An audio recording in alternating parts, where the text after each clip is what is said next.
to the Voiceover Round Table. I'm Em O'Neill. And I'm Mike Tobin. Every week, we get together to talk about all things voiceover with a special focus on community. Bringing you in-depth interviews, roundtable discussions, special performance events, and industry-leading guests. Let's get started. This is the Voiceover Round Table. So two over on my screen. For over 20 years, he's been involved in the broadcast and voiceover industries, working as a full-time voice actor since 2012. As he's learned how to grow his business, he developed a passion for helping others grow theirs, and has followed this passion in creating the VOpreneur community and coaching voice actors as their guide through the business of voiceover. From his many on-demand, on-demand courses like the Voiceover Marketing Playbook and Booking in Your Backyard, et cetera, through special events, coaching, appearances on the conference circuit, to his podcast, weekly Free Advice Friday, most importantly, his VOpreneur Facebook group, which now counts more than 5,000 members. He is omnipresent, and I'm convinced he has mastered cloning and not shared it with the rest of the world. And he supports and guides the voiceover community on all things business and marketing for VO. So tonight, we've got the grill all fired up. We've got the Dr. Pepper on ice. So please welcome to the Voiceover Roundtable, the original VOpreneur, Mr. Marc Scott. I didn't know that we were supposed to dress up for this. It's okay. So, I forgot to send that part out. We'll take it as you come. It's all good. Shoot. Wow, that's a heck of an intro. Right? Wow. I feel like I need to pay you guys for that or something. So I now take Venmo and Zelle. I was going to say, a tip jar in here somewhere that we can send our thanks and appreciation to. No. It's all part of the game, man. It's all part of the game. That's the treatment. And you deserve it, man. You deserve it. You work hard. Absolutely. Well, thank you very much. I appreciate it. And I'm looking forward to this. Clubhouse, I played around with Clubhouse once or twice, but I feel like you guys are going to be the ones schooling me today because admittedly, I don't do a whole lot here. So and it's funny. It's one of those things you get on, and then after like 10 minutes, you're like, wait a minute. I'm in Clubhouse? Because it just fades away into the background, and it's like, okay, is it a radio show? I'm on a Zoom meeting just with podcast, my camera off? Is it a podcast? But one thing I can tell you folks, and this comes from the experience of having Ellie Ray on this show, it is a live show, and sometimes things go totally out of control, but that's another story. She was like a tinkling fairy. Wow. We could hear all of the jewelry. What an all experience. of the time. But Marc, thanks so much for making some time to be with us and with the audience here. And I noticed online you were posting about shifting your training content to a different platform, which sounds like a lot of work. Yeah, don't ever do that. It's a stupid thing to do. But you know what? It got me thinking that sometimes change is necessary, that we can't stay stagnant. Don't be ridiculous. I can't do change. Change is bad. Change is bad. Oh, you change. Come on. The color on your back tells me that you change. So we're getting away from what we're talking about here. Now, Marc, you've been coaching and creating training content and the multiple platforms and everything for quite a few years now. What would you say is the biggest change to voiceover marketing you've seen in recent times? That you've got to do more of it. And I mean, I say that in all seriousness because when I started, which would have been kind of part-time hobbyist, not really sure what I was doing, but we'll say, that would have been early 2000s, like, 7, 8, 9, kind of in that range there. Yeah. That's what I like to refer to lovingly as the glory days of online casting. Right. There's one particular casting site from Canada that shall remain nameless that, at that point was still a pretty cool place to be and still was a really great site for voice actors. There was another particular casting site that hadn't been completely overrun by a ridiculous algorithm that nobody understands how to use. And you just showed up and submitted auditions and booked jobs and cashed checks, and it was a beautiful thing. Nice. but that has changed. And I think Dramatically. that anybody that's on an online casting site will admit that that has changed. And I think that anybody who has been in this industry for, I would say 10 years at least, if you have agent representation, you've probably seen big change in the way that that works. Yeah. I mean, there are agents that aren't here anymore that were here 10 years ago, and they're not here because there's not as much work filtering through them. And we've seen commissions go from 10% to 15% to 20%. Some are even trying to charge more. 25. And part of that is because of the change that has happened, and there's not as many jobs, and so higher commissions to earn more money. And so where does that leave us as voice actors? If you want to find work and build a sustainable business, it leaves you with marketing and doing more marketing. Gotta hustle. Very fair. Sorry. With that, I think it's, we all know that my email inbox is basically a drive-through party for this particular... For Clubhouse, definitely. For Clubhouse. It's like, I'd open it up. Let's bomb her email inbox. So one of the questions from someone who reached out who would prefer to remain anonymous, which I thought was a great question. If I can only afford to either invest in a marketing course or a P2P subscription, what would you recommend? I have literal days until my V123 membership renews, and I feel like unless I can throw down for a higher subscription, there is zero benefit. I do almost zero self-marketing because I'm overwhelmed. What would you suggest? Good segue from what Mark was Right? talking about. Yeah. Okay, so I'm going to have to be very diplomatic about this because I don't want to come across like I'm trying to sell a marketing course. So, I mean, the very first thing that I would look at, and I think the answer is kind of in the question, it's the ROI of the casting site. Yeah. How many hours are you putting into the casting site every week? How many auditions are you submitting in the number of hours that you are putting in? And how many jobs are you booking, and what are those bookings earning you? And so you have to actually sit down and look at the ROI of a casting site. And a good ROI of a casting site is not, I spent $395 on my casting site and I made my membership back. So I broke even. I'm so glad you said that. And so you like, and I know it sounds sarcastic. I'm not trying to be sarcastic, but you legitimately have to sit down and run the numbers, right? If you made $395 back off of your casting site, but you made that $395 back putting in whatever, 10 hours a week, 50 weeks a year, 500 hours to make, $395, congratulations, you worked for a penny a day. Like that's right. So you have to actually measure the ROI of the online casting site. It's easy to say invest in a marketing course because I happen to sell one, but here's the other side of that.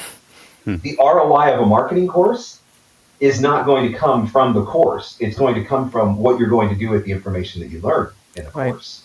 So I teach a really great marketing course, and that marketing course teaches you everything that I've done to grow my own voiceover business over the last decade. But if you don't do anything with it, or if you only put in an hour or two of effort every week, you're not going to get an ROI from that marketing course either. And so, that's one of the big questions is, are you actually going to do it? I can teach you what to do, but it's going to be up to you ultimately to do the thing, as I like to say. And so that's part of what is at play here too. But the other thing that I would want to be very, very upfront about, and I always try to be very upfront about, marketing your voiceover business is not going to be, for most people, in most cases, a quick ROI. It's a long game. Yeah. I mean, it's not like you're going to sign up for a marketing course and learn how to write great emails and who to send those emails to and how to, write a really creative subject line and get all kinds of people to your website and listen to all your demos and do that for a week or two and start making money. That's not necessarily how it works either. And so, I mean, part of what I teach, even in Playbook, there's a module on agents and online casting, because I think ultimately, if you want to talk in general terms, wealth building 101 is you've got to have multiple income streams, right? If you really want to truly grow wealth, you've got to have money coming in from more than one place. And I think it's the same thing in your voiceover business. If you want to truly grow your voiceover business, you've got to have auditions and opportunities coming in from more than one place. And so a percentage of your day goes to marketing, a percentage of your day maybe goes to casting, a percentage of your day goes to auditioning for your agents. But then there's one other thing that I would like to add to that, which has nothing to do with marketing, which is the problem the casting site or is the problem your auditions? And I don't say that to say to this individual, maybe the problem is your auditions, but it's a question that needs to get asked, right? Absolutely. If you're consistently submitting auditions on Voice 123 and at the very least you're not seeing short lists, that might have more to do with your auditions or maybe the quality of your audio than it might actually have to do with the casting site. I think the casting site becomes the easy answer. Like it's easy to blame an external factor. Oh, stupid algorithm, they make me pay $2,500 a year. Well, if you can't get shortlisted at the $295 level, you're probably not going to get shortlisted at the $24.95 level either. And so that would be the other thing that I would be looking at. So maybe it's not even a marketing class that you need. Maybe it's booking a session with a reputable coach and having somebody go through your auditions and make sure that you're submitting what the casting directors are looking to hear today, which is, sometimes different than what they were looking to hear yesterday and might be different again from what they want to hear tomorrow, which is the other joy of the industry. It's just to that point, Tina Morosco was talking about that at VO Atlanta. I don't know if you were in that session. And it was basically that she's listening to 600 to 2,000 auditions a day, depending on if it's female roles or female and male. And she said that if it's 1,000 auditions coming in, 800 of those are in the garbage immediately because of audio. Yep. That's awful. When I did my online casting site series on my podcast in the fall last year, I interviewed the CEO of Voice 123, Bidalgo Cast Voices, and Miles from Oakland. Right. Every single one of them said the exact same thing. They said the number one complaint that they get from voice buyers on the site is auditions are crap because audio is crap. But, and I said this in my session at VO Atlanta, I said, there was 200 people in the room. I'm like, if I asked every single one of you right now if your audio was good, every single one of you would put up your hands. Yes, my audio was great. So true. But the data, the reality says something different. Yeah. So, I mean, that's a whole other thing, right? If you've never had somebody other than yourself listen to your audio to confirm that your audio is in fact good, maybe that's something that you need to be looking at doing as well, because it all comes together, right? Great marketing only works if you've got great demos. Great demos only work if you can do great auditions. Great auditions only happen if you have a great studio. It all ties together. Absolutely. Like one of the agents that was there was saying the same thing. He was like, if you submit and you get past the submission process, if you sent your demos, you've got great demos, you've got great referrals, then I will send you out a package of scripts for you to record and send back within a particular amount of time, because we need to make sure that your performance and your audio quality are the same as that of which is on your demo. Yeah. Before we take it further. Well, what does Cliff Zellman say? Your demo is a promise, right? Yeah. Whatever's on your demo, that's a promise that that's what you can deliver me. And that means the performance, you can deliver me that performance, and you can deliver me that level of quality sound. And so get it vetted when we're talking about audio quality and the quality of your demo. And not that there's anything wrong with your peers, but we're talking about professionally vetted. So there are a good couple of handfuls of people in our industry that can vet your audio, and we can rattle off names, the Uncle Roys, the Tim Tippett's, the George Whittams, all of these guys will vet your audio. And this is not, it's good. No, they're going to tell you, I'm hearing a little bit of reflection. Maybe you should do this. They will give you guidance on how to fix your sound. Yep. When I got into the studio that I'm in now, one of the first things that I did was I went through the Wovo studio approval process. And if I reached out to 100 of my clients and asked them about the Wovo studio process, 100 of them would respond, what the heck is a Wovo studio? They have no idea. I didn't do it for them. I did it for me. Yeah. I did it so that I could have the peace of mind of knowing that what I was sending out was great. So I never had to think about that aspect of my business again. It's a big thing. And it changes the way you perform too. When I think when you have the confidence in your studio, in your setup and everything like that. It's one thing that just kind of fades into the background that you don't need to worry about. You don't have to question yourself. So I'm glad that we talked about that, because even though it's not marketing, it's like if you're marketing crap, for lack of a better word. It is marketing, for sure. At the end of the day, we're selling our sound. Yeah, right? For sure. And to loop back to what you were saying of having the multiple streams, I'm so glad you said that, because you can't just live on casting platforms or rosters or agents. You need all of them and then some. But the importance of finding your own customers, someone where the money goes from them to you and nobody takes a cut. If you have a good chunk of your business being that's really, really good. And it's one of the things you should strive for. And it's one of the things that I know Marc helps people with. Now, okay, we're here on Clubhouse now. One of a gazillion options when it comes to social media. And now I love our voiceover community. It is so supportive. It is so loving, caring, enthusiastic. All the things I noticed when I started out on VO, and things that continue to be true today. But I really think when it comes to social media, I think we have, speaking generally as a community, we have a problem. We are the most enormous, self-sustaining, totally supportive echo chamber. Each other. We love to cheer each other on. Go team! Yeah. Yes. But from a marketing point of view, I don't think that's great. Or maybe it is, but maybe it's not.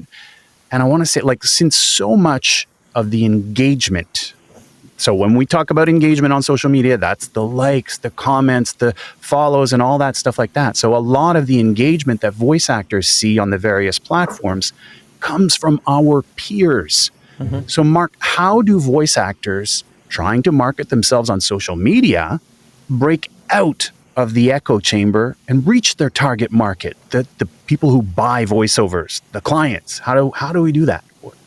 Stop connecting with all the voice actors on all the platforms. Like legitimately, it sounds unfollow. It sounds so, again, it sounds like a smart ass sarcastic response, but it's true, right? So there's a couple of things you need to understand about any of these social media platforms. One of which is every one of them is algorithm driven. Yeah. And so if you go onto LinkedIn and you start connecting with other voice actors, and you start commenting on the posts from other voice actors, and you start liking other voice actors, and other voice actors are commenting and liking your stuff, you're telling that algorithm, I need more content from voice actors. And so that algorithm is going to continue to pump out more content from voice actors. The content that it's going to suggest in your feed will be from voice actors. The people that it recommends that you connect with on your network page will be other voice actors. And so you're teaching an algorithm that that's what you're looking for. So you have to be very strategic. I think, again, I don't think, if you want to connect with other voice actors, that's fine. Connect with other voice actors, but you have to ask yourself the greater question of what is my objective on this platform? So maybe Facebook becomes the place where you are friends with all of your voice actor friends. But maybe LinkedIn becomes a platform where you're going to primarily focus on, I'm connecting with producers, casting directors, creative directors, instructional designers. I need this network to be a voiceover buyer network. Nice. Different tool, different job. Yes. And so maybe do it that way, because otherwise, where are we at? This is where we're at. Okay. What did we the Read Awards. We just went through the Read Awards. Yeah. So we all went through a stretch for 2 weeks where every single time we signed on to every single social media platform, we saw the same post from the same person. First, they were telling us about their nomination for the Read Award because we're connected with them on Facebook and LinkedIn and Instagram and TikTok and Twitter and YouTube and Vimeo and Pinterest and whatever the heck else there is out there. You are busy. My God. We've seen that post now 17 different times. Yep. From the same voice actor, the exact same post, because that's the other thing we do. We copy and paste across all platforms, and we don't try to create unique content for any of the platforms. Mm-hmm. And then when the awards actually happen, then we get to go back and we get to see the exact same post all over again from the exact same voice actor everywhere about how they won the award. Well, I mean, Yay! that's amazing. Congratulations. The point that I make is voice actors are not your primary buyers, to which I always get pushback, but I've been hired by voice actors before. Well, I didn't say that you don't get hired by voice actors. I said they're not your primary buyers. I don't know about you guys.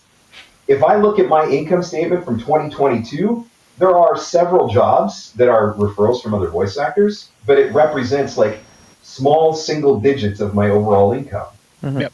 So that does not justify that they become the biggest representative part of my social media strategy. Now, obviously, I'm in a unique position because I'm targeting voice actors with coaching and trying to help them with their marketing, but I'm also very adamant about targeting producers and instructional designers and all of that sort of stuff. So my strategy might look different from somebody else's strategy, but really, you've got to have a plan for how to connect with leads, prospects, and clients, and not just voice actors. You got to teach these algorithms that this is the kind of content that I want to see more of. Otherwise, you're really working against yourself. So conscious engagement, if it had to be summed up, kind of. It's strategic network building too, right? Yeah. It's making that choice of, okay, maybe LinkedIn is only going to be for work, or maybe Twitter and LinkedIn, I'm going to focus on work, but different work audiences, and Facebook and Instagram. You know, if other voice actors want to get connected with me there, great. They can get connected with me, right? Like, it's making those conscious decisions. But because we all post the exact same content across all of our social media platforms, you'll never miss anything. You just will only see it one time on Facebook instead of 7 times across all the different social networks. So, you still get to be engaged with what's going on. Yeah. That might have been sarcastic. No, I think it's totally valid. But there's, and just to stick with a little bit of sarcasm for a second. I was talking to Mike about this earlier. Weekly, at least, and I'm sure you get it more often. And I know you talk about it in the playbook. Other voice actors sending me emails. Hi, I'm a voice actor. Here are my demos. And I get it on LinkedIn and I get it in emails. I know how I respond to that. But, there's days where I'm less sharp than others. Generally, you're very nice, Emma. I try to be nice because we all make silly mistakes. But I think God love the guy who sent it to me on LinkedIn the other day, and it was like he didn't just send me a hi, I'm a voice actor, but he sent me every demo known to man, every spot that he's ever done on YouTube, a bunch of different SoundCloud links, and I literally responded with, "Is this how you work on dating sites as well? Because you've just sent me multiple dick pics." Like, you didn't even say hello. Way more sarcastic than I ever get. Yeah, I didn't have the patience that day. I feel better about myself now. The following program may contain adult content. I just put a warning on it all the time. If I'm on it, just put a warning on it. Okay. So, you know what I'm saying? But, without responding in that particular way, because I just didn't have the patience that day, how do we get the message out there to, read your audience, understand who you're contacting? Well, the best that I can tell you is I've been trying to get that message out there for a decade, and it's working to a degree, but there's always going to be somebody else that needs to hear it, right? Right. And I think part of it is when you don't know where to look, I guess you think anything is better than nothing, right? Like, let me just send, and maybe I'll get a referral, or maybe there will be work that I can understand.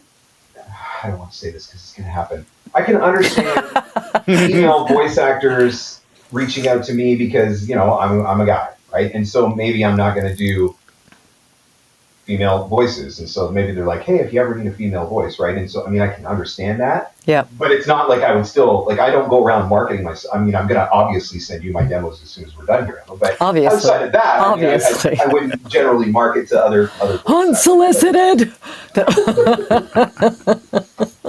But it really does come down to just thinking strategically about who ultimately is going to hire me, and focusing your efforts there, because the other part of this is marketing is hard enough as it is, and so we want to make sure that we're putting our effort in the right places. We want to make sure that we're focusing every one of those emails to a place where it's going to, or most likely to, produce the greatest return on investment of our time and our effort.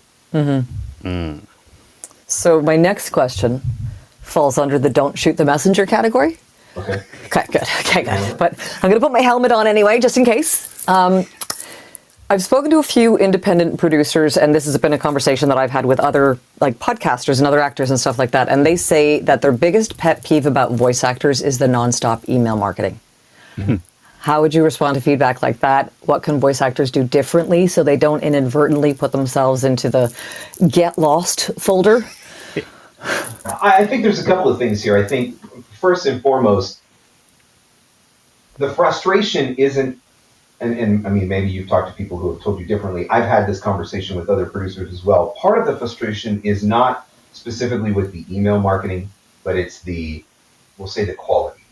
Like the template stuff that's right? being sent out. Yeah. Hi, my name is Mark, and I'm from Toronto, and I'm a voice actor, and I would like to be able to do voiceover work, and I would like to send you my voiceover demos so that if you ever have an opportunity for voiceover work, and right, it's that, where it's that generic, templated, no effort put in, that stuff drives people nuts, for sure.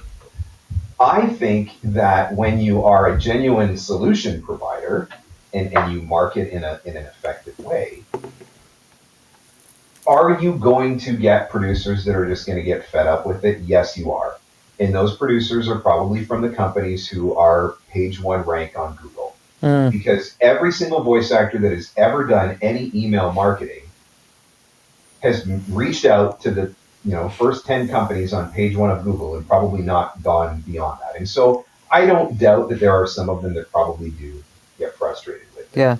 Yeah. But I can also say that for me, the percentage of people who get frustrated with it is so much smaller than the percentage of people that I get results with, that I would not let it deter me. No matter what you do, there's always going to be people who just aren't going to like you, whether they're, and not as a person, but they may not like that you reached out to them. They may not like that you emailed them. They may not like your demos. They may have had 25 other voice actors email them on that particular day, so then they get really fed up and frustrated. I mean, that's the name of the game, right? But add you to can't let that shut you down, because the next email that you send might be the person that needs you and wants to hire you today. Yep. I was going to say, add to that the fact that some people are clicking on their paid links when they're the top people on Google. That's a big one. If you really want to upset a producer, that's a big one. When you do those searches, do not click on their paid link advertisements, because they will know. Yeah. Because they can look in their analytics and they can see when the click came through on their ad and what time your email landed in their inbox, and they'll be able to put the pieces of the puzzle together. And that's definitely one that will upset a lot of people. Just in case we lost a few people along the way, because I know we went really fast and deep into something right there. So what we're talking about here with Mark is let's say you are looking for people to market and to send emails to, and you do a Google search, and your search comes up, I don't know, video producer. And at the top of the page, there are 5 links that say sponsored. Okay, those are links that those companies have paid money to appear at the top of Google. Now, here's how it works. They pay when you click. Yeah. And so you click, they pay, and then they find out, this is another voice actor clicking on my link. Yeah, you just charge them. You just charge them to market to. Yeah, exactly. And I mean, we were talking about Google, but it's not just Google either, right? No. Because, again, social media platforms algorithm driven, right? So if I'm data mining Twitter for production companies, and I'm doing a lot of searches for production companies and engaging with production companies, Twitter's going to pick up on that, and they might send me targeted ads for production companies. And so now all of a sudden, content in my Twitter stream there might be paid advertisements from production companies who are advertising their services. And I might not initially look because I'm scrolling through my Twitter feed or Instagram or Facebook or LinkedIn or whatever. So you got to pay attention to that too. If you see a company like, oh, that's a good video, let me find out more about this company, just double check if it's not somebody you've connected with before to make sure that that's not a sponsored post that's appearing in your feed. And you're clicking on an advertisement again to be able to market to them. Yeah. Mike, thank you for clarifying that, because that it would be, fair enough. We've got different levels of people in the audience, so I think that it was very kind to do that and very helpful. It's really hard on Google now too, because man, sometimes it feels like the first entire page one it's sponsored posts, right? Yeah. It's like you got to scroll on forever until you find one that's not an ad. It's like almost more than half the by the page. way, is if you see those are sponsored posts and those are people that you want to reach out to, just do a copy and paste of their website URL and then, paste it into a separate browser window. Just don't click the actual listing that you see in Google, and that's how you avoid it. So you can still reach out to that company. You're just going directly instead of by clicking the advertisement. I feel really lucky. My feeds these days is like nothing but chiropractors and pain relief. So I must be doing something right. All right, Marc, I got to throw one quick hypothetical question at you before we turn things loose in the audience, and it goes really nuts. But a hypothetical question. Let's say for whatever reason, I don't know, something changes in our society or whatever, but you, Marc Scott, voice actor, can from this day forward only market your voiceover services using one single marketing method. What would it be? 10 seconds on the clock. Email? Yeah, it'd be email. Oh, wow. He didn't even hesitate. I love it. Email. Here's why. Yeah. If anybody's paying attention to what's been going on with TikTok lately, I talked about this in my session at VO Atlanta. The day before I delivered my session was the day that the CEO of TikTok had to come before Congress, and he got interrogated and pretty much got his butt handed to him because he did a really terrible job in that interrogation. There's a very distinct possibility, and I know it sounds stupid, but there's a very distinct possibility that TikTok could get shut down. Yep. Yeah. And it's one of these, what makes it even crazier, I think about the scene from Ghostbusters when, Venkman's talking about dogs and cats living together, and I think about Republicans and Democrats coming together because they're like, for the first time in a decade, they're on the same page about an issue. And so for anybody that's built their business on TikTok, what happens if TikTok gets shut down? Right. You just lost your entire platform. Mm-hmm. If I build my business, social media, I would say LinkedIn, hands down, all day, every day. Yeah. But what happens if something happened to LinkedIn and one day LinkedIn disappeared and now LinkedIn's gone and I've just lost access to my platform? But what I can't lose access to is email. If all the social media sites get wiped out by AI hacker bots tomorrow, email will probably still continue to survive. And so if I had to pick one, I would pick the one that I feel like has the greatest chance of still being here a year from now, 5 years from now, 10 years from now. Yeah. I don't think we're going to lose email. People say, email, things are moving. If we do at that point, then I'm screwed anyways.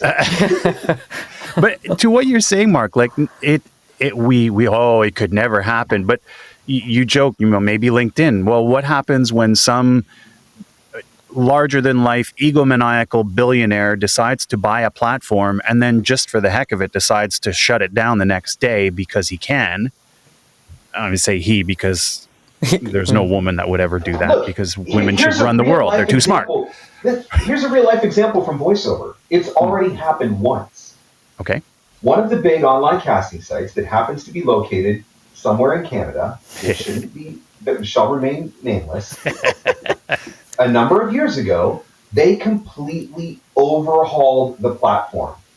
And overnight, we went from voice actors having access to every job, being able to talk directly to every client, to all of a sudden, 70% of the jobs on that platform were managed projects. And the budgets went through the toilet because that platform was taking commissions up to 80+%. And so you had voice actors who were making six figures off of voices.com on Monday, and on Tuesday, they couldn't make a living. Yep. Because they built their entire business on a platform. That platform changed the rules, and now your entire business, which is built on somebody else's business, is out of your control. And so, it's another great example of this in social media, because I went through this last year. I had somebody trying to take down my social media accounts. I spent I remember that. weeks. I spent 8 Nightmare. weeks in Facebook jail Yeah. where I did not have access to my VOpreneur community of 5,000 people. Yeah. I had my YouTube channel shut down where I lost access to my entire YouTube audience. The only thing that I still had to be able to communicate with people was my email list. If I didn't have that email list, that's 2 months. Imagine falling off the face of the planet with your audience for 2 months. They're going to forget about you and find somebody else to replace you for the information that they need. Mm-hmm. Right? Email will always be there until the robots take over. Love it. Well, we're at the mid-show point at this point, so we're just going to do a, what do you always call it? The reshuffle. It's Dervla's expression, reset the room. Reset the room. If you've joined us partway through this evening's show, this is the Voiceover Round Table here on Clubhouse every Tuesday evening at 7:30 p.m. Eastern, 4:30 p.m. Pacific, where we talk about all things voiceover with a special focus on you, the community. Bringing you roundtable discussions, special events, and industry-leading guests. And tonight, our special guest is voice actor, business, and marketing coach, the original VOpreneur, Mr. Marc Scott. Ta-da! That's a good room reset. You like it? You like it? It's Cool. really well done. You sound very professional. You should. Thank you so much. I ever told you have a nice voice. Oh my God. You should try voice acting. Voice for radio, or face for radio. Yeah, There it I've been is. told that before. Let's open things up to the room. There's already a hand You just raised. caused me PTSD because I was legitimately told that by a TV producer once, and the show that I ended up hosting for him, he made me host via voiceover because of that. No. I'm not even making that up. I am not making that up. Oh my God. Love it. Oh, it was funny. That would have been, let's see, when was that? We would have been around 1998, and I met a TV producer, and I pitched him an idea for a show, and he loved the idea for the show. So then I started getting all excited, because I just pitched it out of fun, because I just met the guy. I was like, hey, have you ever thought about doing this? And then the next thing I know, he's like, I want to do it. I want you to do it for me, but you're going to host it by voiceover, right? Because you kind of got one of those faces for radio. And I was like, what do you say, right? Because it's like, I want to do the show. What an incredible opportunity. I was like 20 years old at the time, right? But at the same time, I'm like, you just said that? Like with your out loud voice to me. Yeah. Yeah. Wow. Oh, good times. Wow. I laugh about it now. Got to host the show, got to do it for a number of years. So, I mean, in the end, it was worth it. But it was one of those things at the time that definitely, on a 20-year-old guy who's trying to build this empire in broadcasting, it was definitely going to go check. Wow. Wow. So I think we've opened the hands up. So if you've got questions, please put your hand up. If you're brought up onto the stage, please remain muted until we ask you to unmute. And if you don't want to come up on stage, but you do have a question, please post it in the chat, and I will ask said question. I know there's a question that we haven't asked yet in the chat from earlier, so I will get to that. Can I address one thing in the chat that I've been wanting to touch on since we first did Absolutely. Okay, Peg made a comment about, if we do a session for a client, send the audio, and we get no negative feedback, can we be assured that it's okay? Yeah. The one word of caution that I would have on that is not all clients are engineers. Yep. And so, if you're sending it to a studio that's working on a national commercial campaign, that's one thing. If you're sending it to an explainer video company, in somewhere random that, just produces cheap explainer videos or whatever, they might not know any different. And so I would still want to have it from a professional engineer. Yes, you're good to go. Yeah. Because I answered that, and it's true that your sound can only get better. Yep. Yeah.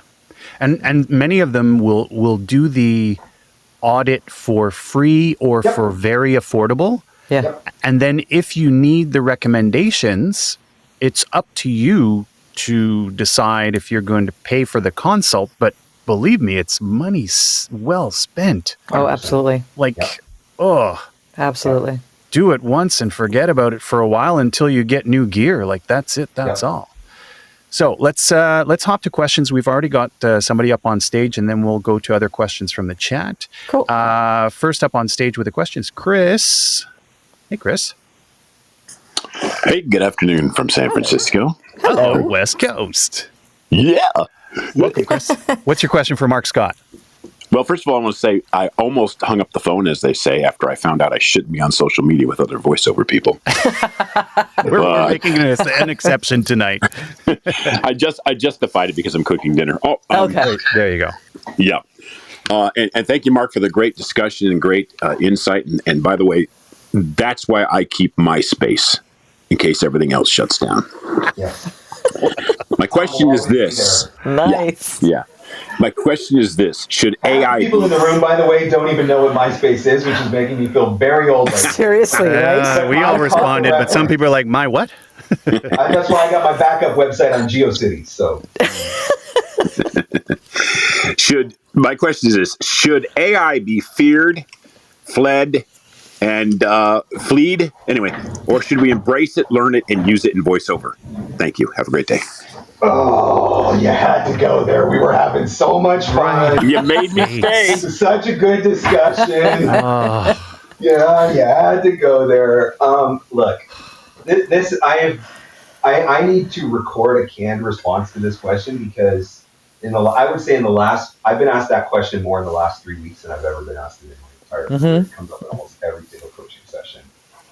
There's a couple of things, and I'm not an expert. Let me clarify that. But there are a couple of things that I have been paying attention to based on some things that I've been playing around with. So first and foremost, let's talk about two different kinds of AI when it comes to voiceover. One of them is a model that I go into the studio, I record a professional voiceover of a script. But my client comes back and says, I need you to sound like a 5-year-old girl. I can put my professional recording into the AI, we'll call it, and come out with a perfect read of me sounding like a 5-year-old girl. That technology is scary. Terrifying. Scary good technology. yeah. Then there's the other type of AI technology, which is I have a 25,000 e-learning word script. I'm going to take said script, drop it into an AI box, and let the AI spit the voice out. That technology, by and large, still sucks. That technology, by and large, still requires an engineer. So even some of the most reputable companies that are doing that type of AI are employing engineers to manipulate, we'll say, the output, the audio output, to make it sound even halfway decent. That is the technology that I'm more concerned with at this point than the kind that can manipulate an already existing voice. And that technology, I'm not really worried about yet. Maybe that's naive. I don't know. But what I have experienced with that kind of technology thus far has not impressed me and or scared me. Now, there are, on one hand, there are the voice actors who are convinced that this is the beginning of the end, and we're all going to go work at McDonald's drive-thru so that we can at least still use our voices, except that'll ultimately be a robot anyway. And then there's the other extreme, like if anybody was at VO Atlanta, we watched J. Michael punt the robot from the stage. Yes, he did. No way. He did. Saying He that did. he thinks that AI is, a big nothing burger. And I think right now, maybe 5 years from now, I don't know. What I do know is I have two choices in my business. I can either let a paralyzing fear of AI keep me from moving forward, give up all hope, or I can spend the next however many years I have making as much money as humanly possible so that if AI does come for me eventually, at least I will have made as much money as humanly possible while I had an opportunity to make as much money as humanly possible. That's the camp that I fall into right now. The other AI discussion which, everybody's talking about, like Chat GPT and all of that sort of stuff. Mm-hmm. I do play around with Chat GPT. There are certain things that I have used it for that it's been particularly helpful. There are certain things that I have tried to do with it where I have felt like J. Michael Collins standing on stage wanting to punt the robot across the room. So some things it can help with, some things it can't. I do think that there are going to be. The other thing is, a lot of us have been using AI for years and don't even realize it because it's already built into things like Gmail, and it's built into a lot of CRMs, and there's all these like hidden AI features that we don't even realize. Every time you are auto-corrected on your phone, that's a form of AI. I was going to say predictive text. Yeah, every time you're typing in Google and it puts a red line under all of your spelling mistakes, that's a form of AI. And so I think there are areas where it can be beneficial to us from a business standpoint at this point. Full disclosure, I have generated an AI voice model with a company. I have the contract. I hold the copyright for it. That AI voice model has made me $150, which is more than I expected initially.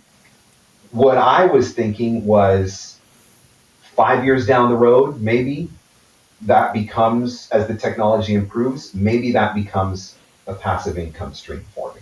And where I can see that for me in particular, I had a company last year, I think it was around January, they reached out to me.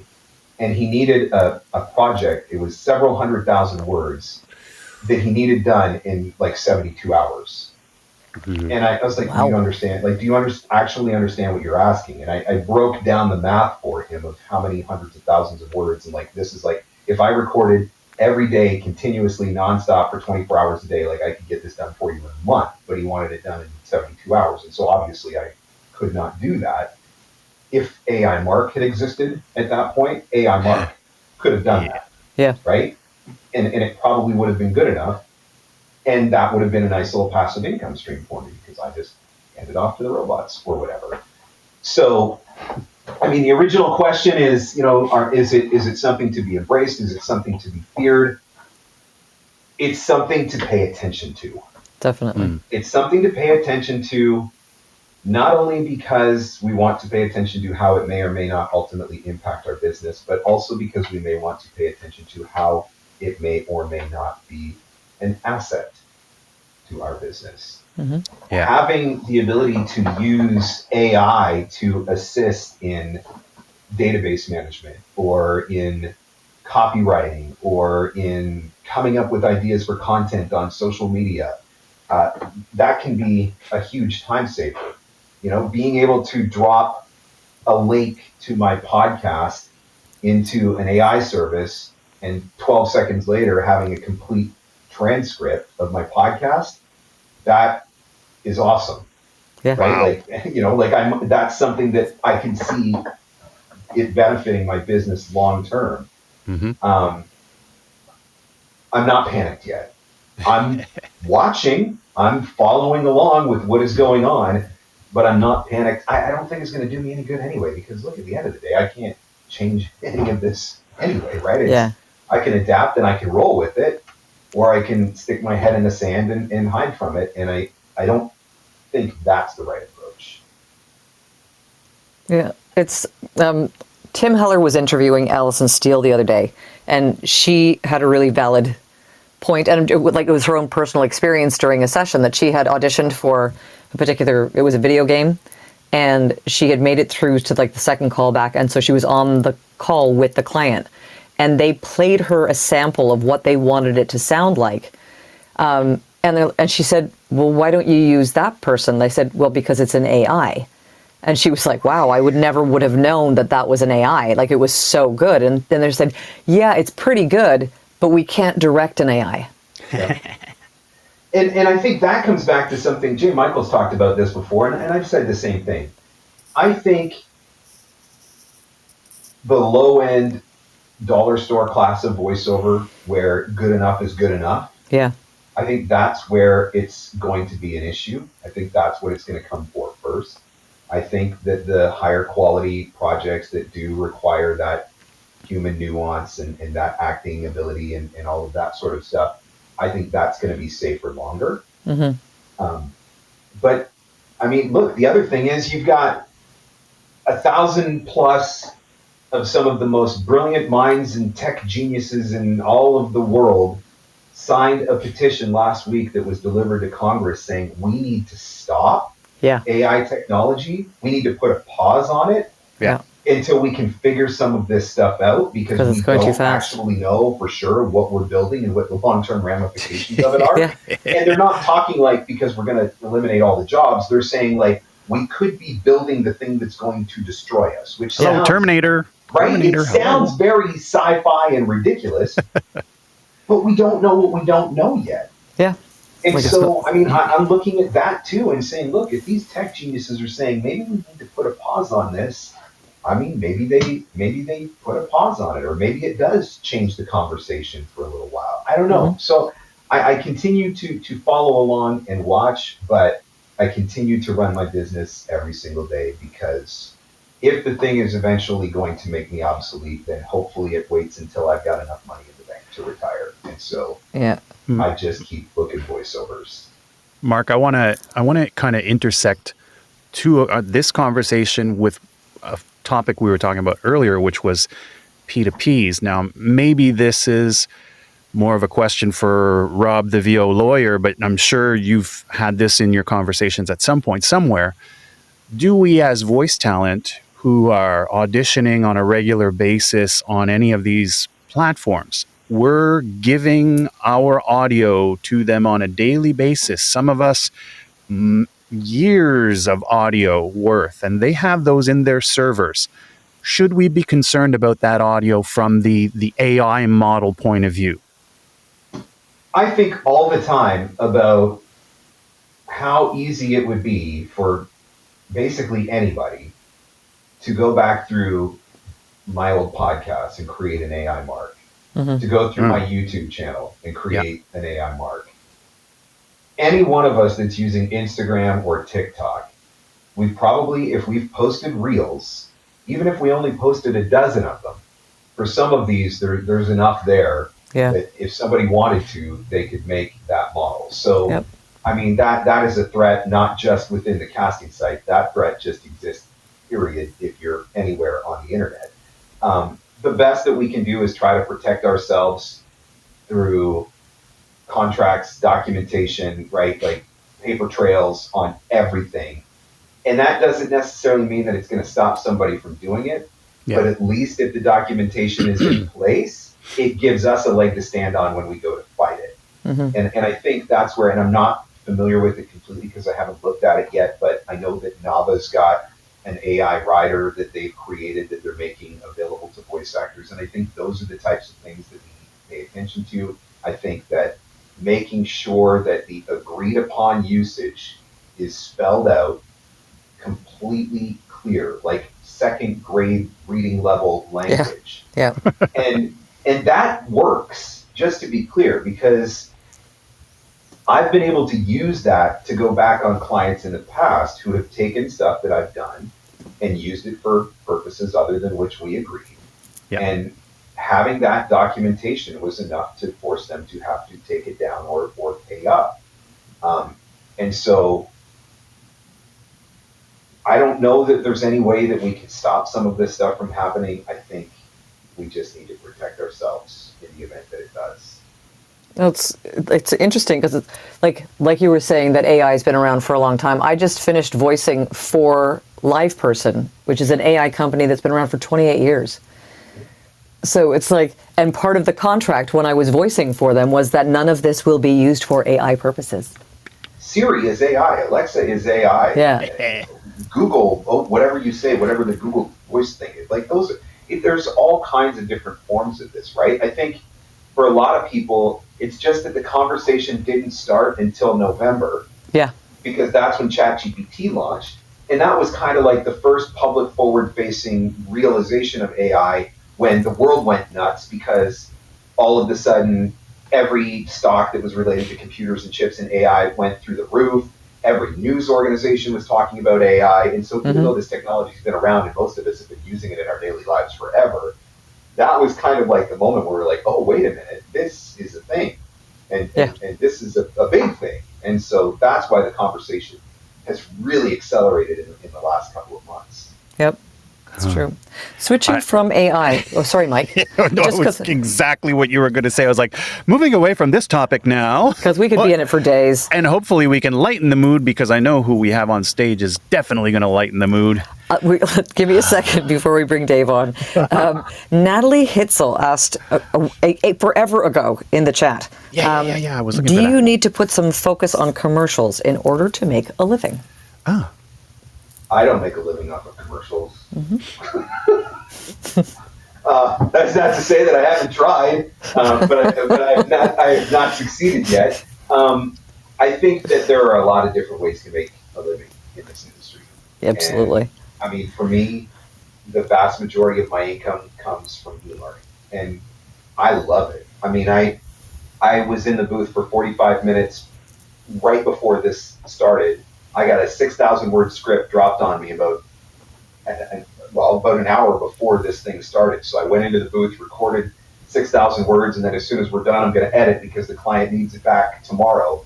And that's, a $1,600 or $1,700 payday for a few hours of work tonight. Like, I can make really good money doing e-learning. And I'm like the other end of the scale. Like, I run from e-learning like it's the plague. I'm like, oh my God, no! Emma, we have this beautiful audio book for you to record, Emma. Hail no. No. Yeah. No. I don't know that you could pay me enough money to do audiobooks. I have the attention span of a nit. 60 seconds max. That's the thing that's beautiful about this, right? Because how many voice actors do you know that are making a great living and they're not doing anything other than audiobooks? There are a lot of them out there. Yeah. Scott Brick does okay, right? Like, Johnny Howard's doing okay. He does okay. Yeah, like there are people that are out, and that's all they do. They focus on audiobooks. And so I think that there's a lot of different ways to make money in this industry. I continue to pursue commercial. It feels like an impossible task, but I continue to pursue commercial because for me, my end goal, when the robots have replaced me, AI has wiped me out. If I have not booked TV narration before the robots wipe me out, I will feel like my entire career was a failure. Great. Why are you focusing on commercial? Well, because most of the TV narration comes through agents and some of the bigger agents. Yeah. And most of those bigger agents won't just bring you on for TV narration. They want to bring you on for commercial. And so I continue to work towards commercial because it's the roundabout way that I need to go about one of the channels that I need to go through to get to TV narration. If it wasn't for that, I couldn't give a flying fart about commercial because it's so friggin' hard and it makes me so sad. And not to minimize Natalie's question, because it's a really good question, and it's a double-edged sword, because I understand, Natalie, what makes commercial appealing and attractive is that you as a voice actor can potentially go into a session, be on Source Connect for 34 minutes and make $5,000. You can also be working for particular agencies in Toronto and be in studio for 5 hours and lose your mind for a 30-second spot. But generally speaking, the money to time ratio is pretty attractive. But here's the bad side, is that everybody wants to do it. And so the competition, like Emma was talking about earlier, if you're getting the castings from an agent for Sound and Fury, for example, 800 submissions, and of 800, so whoa, that's a lot of people submitting for one commercial. And I talk about that a lot, that people complain about the cattle call of online casting. 127 people have already submitted for this stupid audition. Yeah, well, 2,000 people are submitting for those national commercials, and the competition is hard. And so I do think that I am living proof, I guess that's what I can say. I am living proof that you can make a good living in this industry without commercial. At the same time, every time I cross an international border, I'm faced with the public humiliation of Customs and Border Patrol saying, "What do you do for a living?" "I'm a voice actor." "What have I heard you on?" "Nothing." Come on, you could be doing border patrol stuff. I do stuff for the police. Unless you listen to the sexual harassment training module for this obscure company in this obscure state, you have not ever heard my voice. And look, it is demoralizing sometimes. I'm not going to lie to you, but at the same time, the mortgage gets paid and there's money in the bank. And so, I take the wins where I find them. Mark, I'm going to tell a fast story exactly related to your experience to make you feel a little bit better. My border experience years ago, I was just starting out in voiceover, and I was at that point where, okay, I'm making enough money to do this full time. I'm a voice actor, and I was driving across the land border south of Ottawa, about an hour south from here, and the U.S. border guard asked me that question: "What do you do for a living?" And I said, got my confidence up. I'm like, I'm a voice actor. And he didn't even look at me. He just on his keyboard. And then he goes, looks out of the corner of his eye. You've been randomly selected for a security screening. Please proceed to the building on the left. I got booster seats in the back. I'm like, what says international criminal about being a voice actor? So. See, now I've got my visa, so but that just makes it worse, right? Because now every time I cross the border with my visa, they're like, "Oh, so you're going to record voiceover?" I'm like, no. Yeah, I'm speak at a conference. Sorry, I'm not popular enough to be booking any sessions in Hollywood. I'm going to talk at VO Atlanta, and then it's like the look of disappointment, like, "Oh, I thought you were a big deal." I can't remember who. We're to go back to Natalie's question and wrap up, and then we'll go to Dave.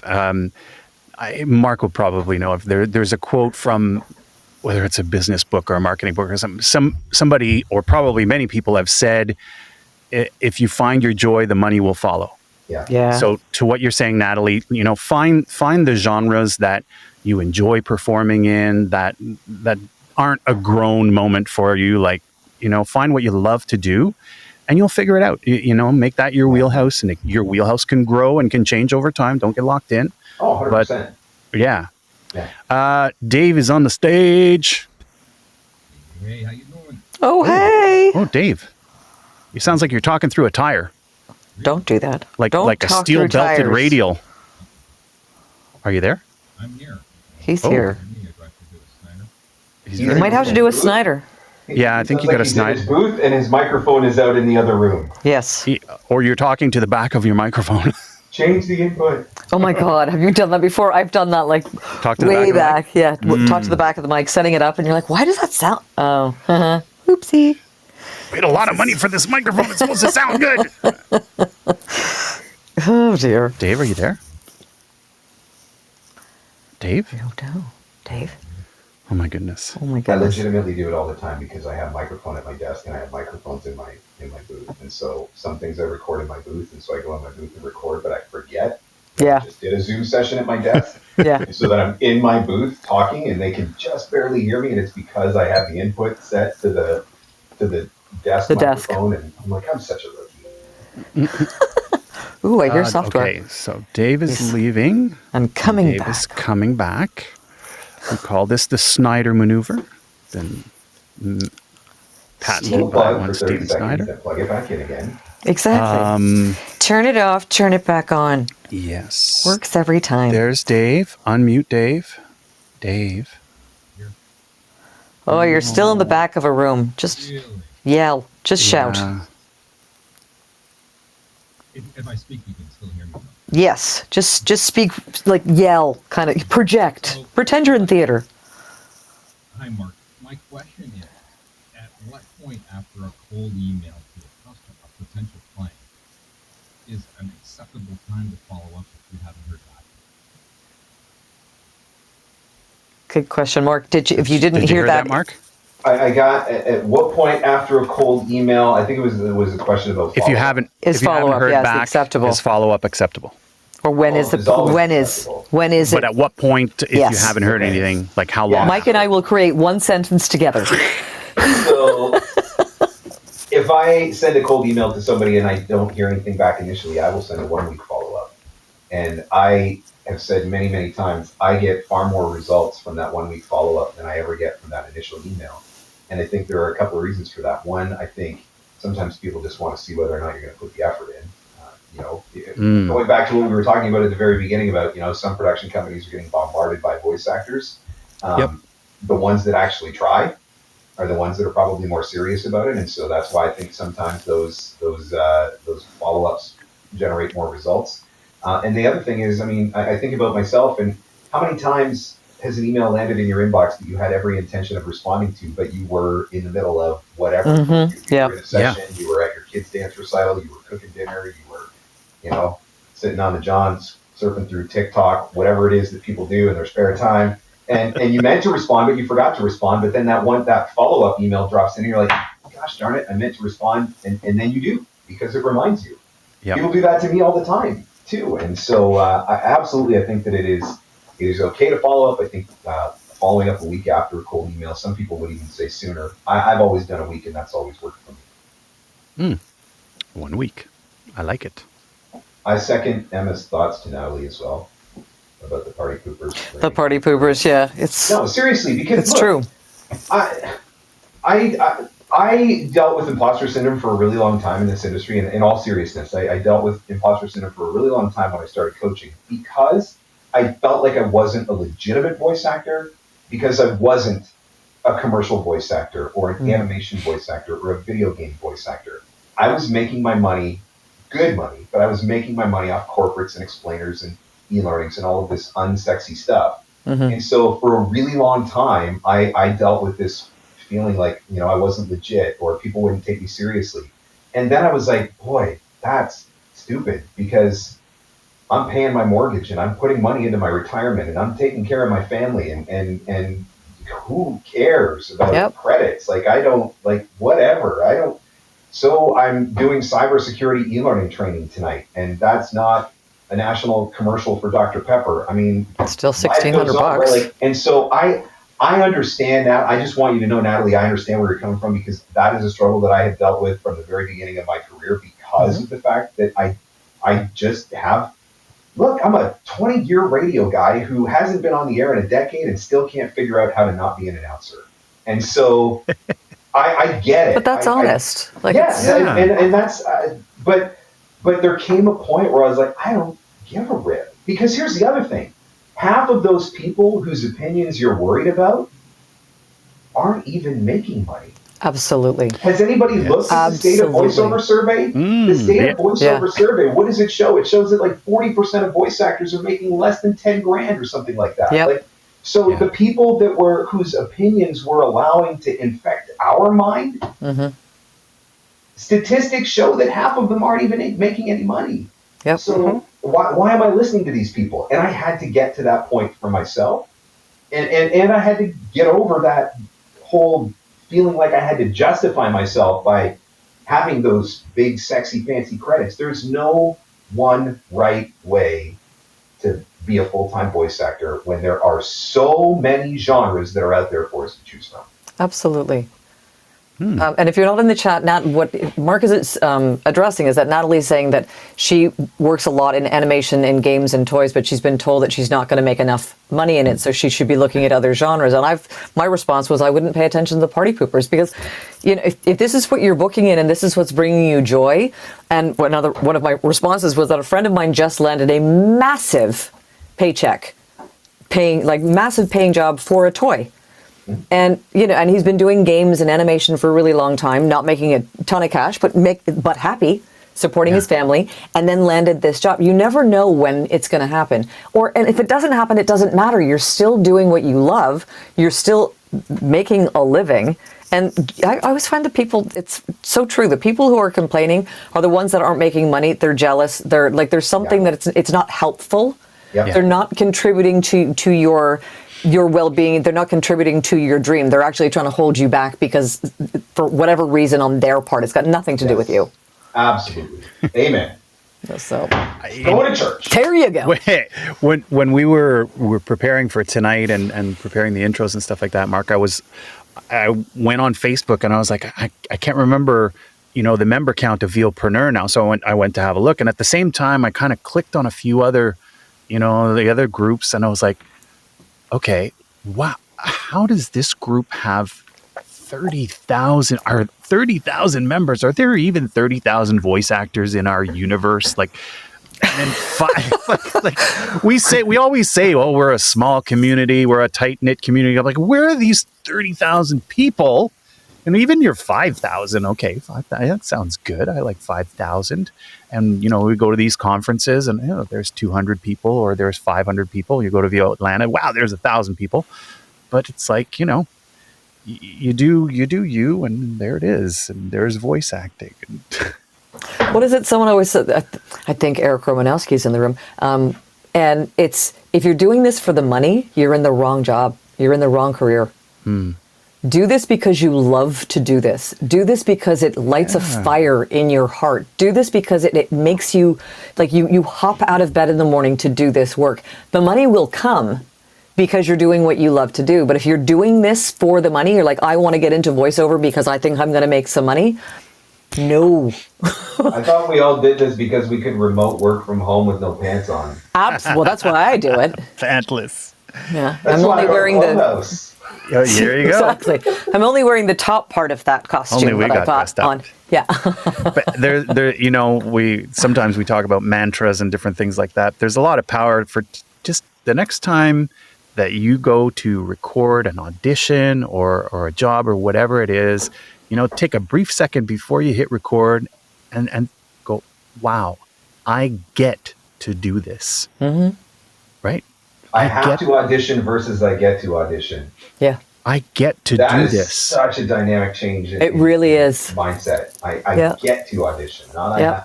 I gotta go. I gotta submit another audition. Yeah, I got 5 more auditions on the casting site. No.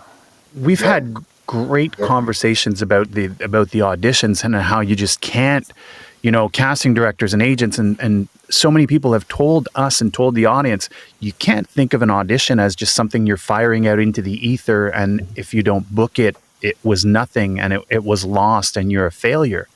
Every time you get auditions out there, somebody is hearing you, and maybe you weren't the right voice for that job. But to go back to Natalie, maybe somebody is watching your career from a distance and sees the hard work that you're doing, sees the jobs that you're booking, and then all of a sudden they have something like, I know who would be great for this. Natalie would. Boom. One of the funnier lines from Tina Morosco's presentation at the conference was, you're doing all these auditions and you're trying to follow the spec and then you send it off into the ether. Hi, I'm the ether. Like, that's brilliant. Great. You know what, though? I love that she said that because it can feel sometimes like, what is the point? Yeah. Right? Yeah. I guarantee every one of us at some point has felt like, what is the point? And it is so nice to hear somebody that's at that level, like at Tina's level, saying, hey, just so you know, I listened to every single audition and we are cheering you on. And it's nice to have that reminder. Yep. And she really genuinely is. Like, Tina is a friend of mine and she is my coach, and she listens to everything. And then when you coach with her, she will pull up the last 5 auditions that you did for Sound and Fury, tell you who booked the spot, tell you what you did right, what you could have done better, how you could have reworked it, how you blah, blah, blah, blah, blah. They know everything that you're doing. Anyone who's auditioned for Sound and Fury, they have a file on you. Yep. They know who you are. They listen to everything. Even better than AI. Right, exactly. Even better than AI. Oh, man. So what's on the grill, Mark? What's in the smoker? We haven't even touched on barbecue tips. See? I did some sausage last night. I got a bunch of ribs I'm going to do for Easter dinner, very non-traditional Easter dinner. Although I heard that the local grocery store has turkeys on sale, so I might go pick one up. Because let me tell you something. Smoked turkey. When you smoke turkey, you'll never eat turkey any other way ever again. Have you ever deep fried one? I've never experienced it, but I know a lot of people talk about that. It's very dangerous from what I hear. I was a firefighter for 17 years. Yes, you've seen it. Deep frying turkeys. I have seen the results from a 911 perspective. Wow. Of what can happen when you try to deep fry a turkey when you don't know how to deep fry a turkey. Oh, boy. But so delicious. Hilarious to watch from a distance, but. I definitely going to be doing some ribs this weekend, and I'm very much looking forward ribs with a homemade Dr. Pepper barbecue sauce. Because one day, He's not lying, folks. This is all. day, Wow. if I have to pay them to take me, I will Top of the bucket list, folks. I will do voiceover for Dr. Pepper. It has to happen. Like it has to happen. I think this is absolutely one of the things that I love so much about your, I don't want to say persona, but just the way that you show up to us online, because, you know, some of us have had a chance to meet you in person briefly and stuff like that. Some of us have not. Some of us have watched your videos and things like that.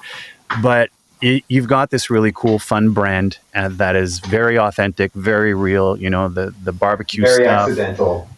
But you know what? Right? They're the best kind. Strategic about it. It just kind of happened. But Best kind. Yeah. Best kind. Yep. You know, people love the boo. Like, that was genius. Stroke of genius. She's boo. so cute. How adorable is that Oh child? my goodness. You know, this is something I talked about it in my presentation at VO Atlanta, and I think it's valid.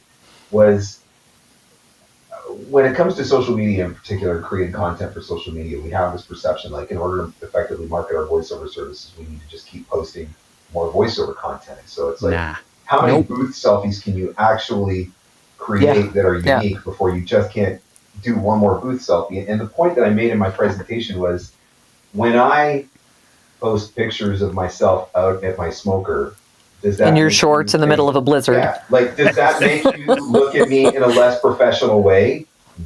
No. When I post pictures of the boo, does that make you want to unfollow me and disconnect from my network? No. Hell no. I would just want more When pictures of the I'm boo. posting pictures of me sitting at the, Dr. Pepper CEO desk at the Dr. Pepper Museum in Waco, Texas, trying to tag Dr. Pepper while there's a Dr. Pepper audition going on, are you upset with me, or are you rooting for me?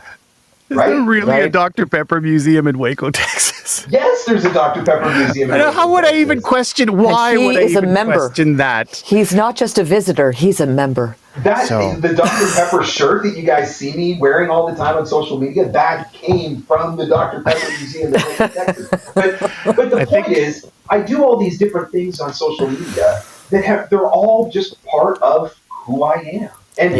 And it doesn't make people look at me in a negative way. It just makes it makes me more relatable. And so that was the point that I was making in the session, was like, don't be afraid to be you. Yep. Because that's what makes you relatable. And like, one of these days, there's going to be a producer. It's actually already happened. Like, a producer who connects with me, who also shares my affinity for barbecue or my love of Dr. Pepper. I've landed several different clients in the New England area because of our mutual love of the Red Sox, right? It had nothing to do with voiceover. That's the thing that pulled us together. And so don't be afraid to be you on social media. All of the content doesn't have to be about voiceover. We've all got those things that make us us. Let people see that. Let's look at Stefan Johnson as a perfect example. Yeah. Like, what the heck does food reviews have to do with voiceover? Right. And yet his voiceover career has gone through the roof because he reviewed... got 10 million followers. Yeah. Yeah. I got like 12. We are going to make a final attempt before we wrap things up with Dave. So we've surgically removed the steel belted radial from his face, hopefully. Oh no! It's still shitty. You now got like. Type his question. Have you got? I think you got a lug tire on you. Oh, yeah. All right, type your question in the chat, Dave, and we'll pick it up from here. Oh no! Oh my God! Max Goldberg wants to know: does Mark pull the membrane on his ribs? Yes. Yes. See? No hesitation whatsoever. No matter what Aaron Franklin says. Although, I mean, if I was in Aaron Franklin's position and I was cooking 5,000 racks of ribs every day, I would not take the time to pull the membrane. But because I'm usually only cooking a couple of racks at a time, yes, I do actually take the time to pull the membrane. The trick is, pull them out of the fridge. You got to do it while they're cold. As soon as you pull them out of the fridge, take a little knife, just put a little slice, grab it with a paper towel. You can rip that thing off one shot, easy. If you let them get too warm, if you let them get like room temperature, if you do it before you go to throw them on the smoker, then it's just going to make your life miserable and you're never going to want to cook ribs again. Only on Clubhouse, only on There the you go. Voiceover Round Table. You We thought get brought to barbecue you tips by Marc with Scott's business and barbecue. Business and more. I just wanted to mention something that Sarah Tyndall said in the chat, which I think is really smart. When she gets an audition and she doesn't know the director, she goes to their profile picture on LinkedIn. Seeing their face makes them real. Ooh, I like That's that. brilliant. Yeah. Now you're talking to a person instead of the stuffed squirrel that I have in my booth to talk to. If I'm not, I got my orange M&M. I think part of the problem, though, everybody loves my orange M&M in my booth, but he looks very afraid. And so maybe that's actually setting the wrong mood when I go into the booth. I look at my orange M&M for inspiration, and he looks terrified. So then maybe I'm just terrified. And I someone told me to put a mirror in my booth while I was auditioning. I was like, I think that's the scariest thing I've ever heard in my life. Then I'd have to comb my hair. Right. Dave has a question. Is there a better day and or time of week for marketing social media or LinkedIn posts that are more effective? Yes, on any day that ends in Y. Right. There you go. I believe, yes. Here's the one thing I would say, because you specifically mentioned LinkedIn. Every once in a while, I do things on LinkedIn that are maybe a little more personal and a little less professional, but still professional, if that makes sense. So, like me in my backyard, sitting by my fire pit, reading a new book or something like that. So still relevant to what's going on, because I usually read books that teach me business and marketing and all that sort of stuff. Like that's the kind of post that I might share on LinkedIn on a weekend, because that's like a weekend kind of post. So there's a level of strategy maybe that goes into thinking about some of that stuff, but ultimately, I mean, I'm posted on social media all the time, and I mean, I can't say, I don't know that I've ever really looked that deeply into the data to be like, if you post on Tuesday at 1:00 in the afternoon, you will get 17% more organic reach than if you post at Thursday at 9:30 a.m. or something like that. Although I'm sure that information's out there. There are things on, if you Google it, there are blog posts and stuff galore that you'll find with theories and like, people who have crunched the numbers and stuff like that. Obviously, if you post at, 9:00 at night on a Sunday, you're not going to get the engagement that you want. Yeah, exactly. So I think it depends on what you want to do. But now, I think that said, email marketing, if you want to talk email marketing, Tuesday, Wednesday, Thursday, I think, are the best times. Leave people alone on Monday, leave people alone on Friday. I think if you were going to do email marketing on a Monday, you do it on a Monday afternoon. Because on Monday morning, they're getting caught up from the weekend, they're trying to figure out what's going on for their week ahead, whatever, right? So if you're going to do it, and because I'm not saying don't do it on Monday or Friday, I'm just saying Tuesday, Wednesday, Thursday have been more effective for me, but I have still done email marketing on a Monday afternoon. At the same time, Friday morning is more effective than Friday afternoon, because Friday afternoon, most people have already checked out. And I would say for me, although again, not an exact science, but I definitely kind of focus between the 11 a.m. and 1 p.m. local time kind of window on Tuesday, Wednesday, Thursday. Yeah, Vince was saying 11 a.m. on Wednesdays are the perfect time. He's like, because, he's like, I leave the office early on Friday, then there's emails coming in all weekend. Then Monday, I'm basically in damage control of figuring out what's happening. And I do that all day while dealing with clients and doing my email. He's like, so by Wednesday at 11 a.m., I've cleared out everything from Friday, Monday, and Tuesday, and I'm kind of getting ready to gear up for the second half of the weekend. I'm usually sitting at my desk. He's like, so you will bink, and I'll see it. There you go. And that said, let me throw in one additional caveat, which is simply that any email sent is going to have a better shot at being more effective than an email not sent. And so do the thing. Not everybody has the luxury of being able to submit emails, all their emails on Wednesday morning at 11 a.m. because you've got a day job or you've got kids or whatever. And so, look, there are some times that are maybe a little bit more ideal, but ultimately, just send a dang email, right? Like, send the dang email. Pay attention to what time it is, right? Don't send the dang email and have it land in your inbox at 2:00 in the morning, because you don't want your first impression to somebody being you're the guy that pinged them at 2 a.m. and woke them up because they forgot to put their phone into do not disturb, and now they're mad at you because you woke them up at 2 a.m., right? Like, pay attention to stuff like that. Yep. But ultimately, send an email. Yep. Use scheduling. That's the other thing too, right? Yeah. If you're that worried about it, you write all your emails in Gmail and then you schedule them all to send on Tuesday, Wednesday, and Thursday at 11 a.m. It's brilliant. Oh, the scheduler is a lifesaver. It's brilliant. Well, let's say this has been awesome. We're going to wind this down. If you hadn't seen, for like 2 more hours. That's the weekend edition, Mark. You can come back. Dang it! Let's just get warmed up. I've pinned marcscottcoaching.com link at the top of the page if you haven't seen it already. If you enjoyed tonight's conversation, if you're not familiar with Mark's offering, by all means, please go check it out. And if you're not already a member of the wonderful Facebook community that he hosts, it is VOpreneur.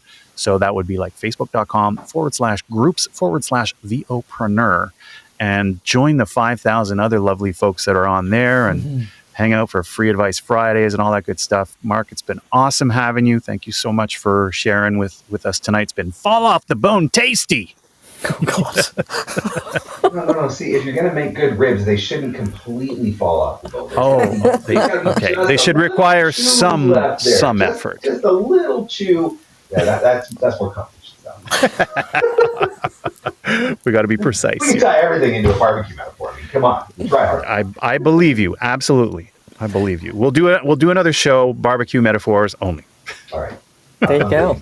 As promised, it was business marketing with a sprinkling of barbecue. So.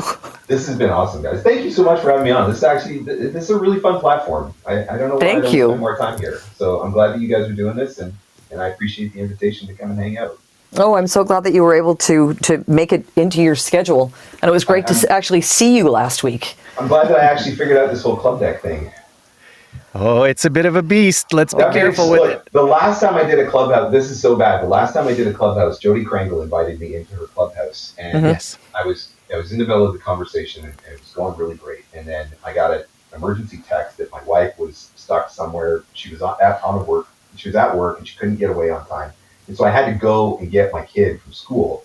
And so I'm walking to school, but because it was really late, I was basically running to school. And then all of a sudden, Jody starts asking me questions, and I'm still like on the phone, like running into the school. And so I sounded like I was in the middle of a tornado about to have a heart attack. And so that was the last experience that people had with me on Clubhouse. It was very awkward. So I was like, man, if I do this again, I gotta find a better way to have better sound and not have to go pick my kid up from school. So your timing was perfect, and Club Deck is genius. There we go.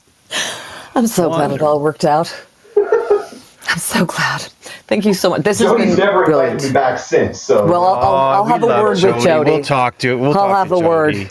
She'll forgive you. It was so bad. Oh, Emma, what do we have going on next week? Next week, we have Mr. Richard Redfield. Mr. Richard Redfield is a promo and trailer producer from the Hollywood. So he is going to be coming in and answering all of your questions about promo, about trailer, and there's a possibility that I might open the drive-through. Possibility. There goes the inbox. Pew, pew, pew, pew. Like almost need to get you a dedicated Vort inbox. EmmaO'Neill@Vort.com or something. Wouldn't that be fun? Oh, it could be. Very cool. So please join us next Tuesday evening, 7:30 p.m. Eastern, 4:30 Pacific, here on Clubhouse. We're here every week. The Voiceover Round Table. We'll hear you then. Have a great night. Thanks again, Mark. Appreciate it. Take care. You. And hear you next week, buddies. Take care, everyone.